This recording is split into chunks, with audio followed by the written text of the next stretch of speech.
So guys, जिस दिन का हम लोग इतने बेसब्री से इंतज़ार कर रहे थे 12 अक्टूबर, तो फाइनली 12 अक्टूबर आने वाला है।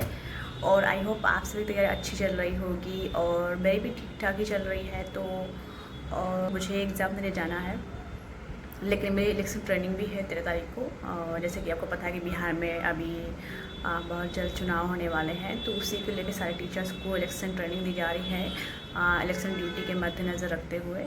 तो फिर भी 12 को पेपर है और 13 को मेरी ट्रेनिंग है, तो मुझे बहुत जल्दी से वहाँ से ट्रेन पकड़ के वापस आना पड़ेगा।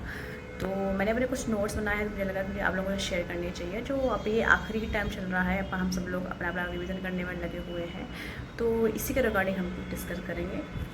केंद्र सरकार की जो कुछ प्रमुख योजना है 2025 तक, वो मैंने अपने यहाँ पे नोट बनाए हुए हैं, तो उसमें कुछ डिस्कस कर लेते हैं। जैसे यहाँ से कुछ पूछे भी गए हैं। जैसे प्रधानमंत्री जनधन योजना 28 अगस्त 2014 को वित्त मंत्रालय शुरू की गई थी। जो उसके उद्देश्य है वो पूछ लिया जाता है।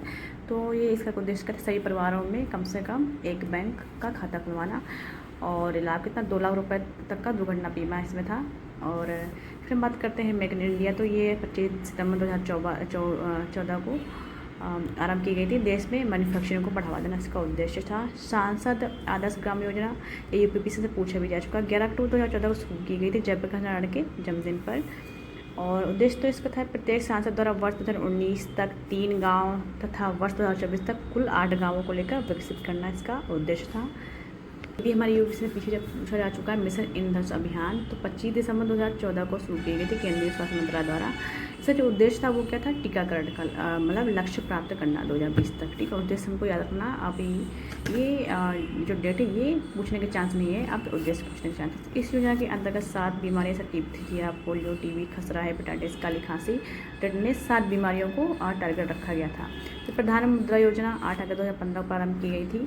इसका उद्देश्य क्या था, सूक्ष्म उद्यमों के क्षेत्र के विकास के लिए वित्तीय सहायता प्रदान करना एवं ऋण उपलब्ध कराना। फिर इसके शिशु के तहत 5,000 और किशोर के तहत 5 लाख, तरुण के तहत 10 लाख और तक का लोन प्रदान करने का इसमें प्रावधान किया गया था। और अमृत योजना देख लेते हैं।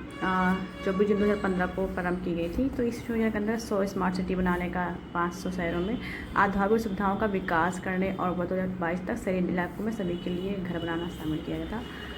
फिर स्मार्ट सिटी मिशन 2015 चालू की गई थी। 100 शहरों का चयन कर विकास करना इसका जो वो उद्देश्य था, और सिंगापुर के सहयोग से। प्रधानमंत्री आवास योजना 2015 की गई थी। 2022 तक 2 करोड़ नए घरों का निर्माण करना इसका उद्देश्य था। डिजिटल इंडिया मिशन 2015-20 की गई थी। सरकारी सेवा को इलेक्ट्रॉनिक तरीके से जनता को उपलब्ध कराना इसका उद्देश्य था।